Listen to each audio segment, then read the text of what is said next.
আল্লাহ পাক রব্বুল আলামিন ঈমানদার মুত্তাকিন বান্দাদেরকে ডাক দিয়ে বলেন, হে ঈমানদারগণ, ইয়া আইয়ুহাল্লাযীনা আমানু উদখুলু ফিস-সিলমি কাফা। হে ঈমানদারগণ, তোমরা পরিপূর্ণভাবে ইসলামের ভিতরে ঢুকিয়া যাও। ওয়ালা তাত্তাবিউ খুতুওয়াতিশ শাইতান, তোমরা শয়তানের পদক্ষেপ অনুকরণ করে চলো না। ইন্নাহু লাকুম আদুউম মুবিন। আল্লাহ পাক রব্বুল আলামিন বলেন, শয়তান তোমাদের প্রকৃত শত্রু। আল্লাহর পয়গম্বর রাসূল আরবি সাল্লাল্লাহু আলাইহি ওয়াসাল্লাম হাদিসের মাঝে বলেন, আল মারউ মা মান আহাব্বা। বান্দা তুমি যাকে মহব্বত করবে, যাকে ভালোবাসবে, যাকে অনুকরণ করে চলবে, তার সঙ্গে তোমার হাসর নাসর হবে।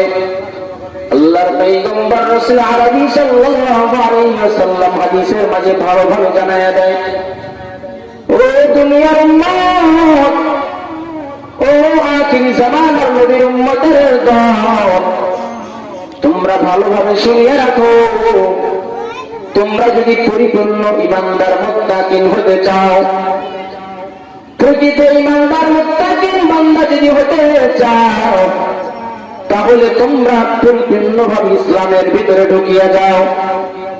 কারণ বান্দা তুমি ইসলামের ভিতরে ঢোকার পর তুমি কোনো খারাপ কাজের মধ্যে যেতে পারো না, হিন্দুদের পূজার মধ্যে যেতে পারো না, বৌদ্ধদের পূজার মধ্যে যেতে পারো না, অশ্লীল কাজের মধ্যে তুমি যেতে পারো না। তুমি যদি প্রকৃত ঈমানদার হতে চাও, তাহলে তুমি নবীর সুন্নত মতো জীবন যাপন করিয়া থাকো।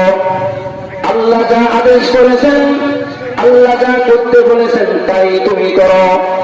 আল্লাহ যা করতে নিষেধ করেছেন তা থেকে তুমি বিরত থাকো। আল্লাহ যে কাজ করতে বলেছেন সেই কাজ বেশি বেশি করে তুমি করো। যেই কাজ করতে নিষেধ করেছেন সেই কাজ থেকে তুমি বিরত থাকো। আল্লাহ পাক রব্বুল আলামিন বলেন, উদখুলু ফিস-সিলমি কাফা। বান্দা তোমরা যদি পরিপূর্ণ মুত্তাকিন হতে চাও, তাহলে তুমি ভালোভাবে ইসলামের ভিতরে ঢুকিয়া যাও।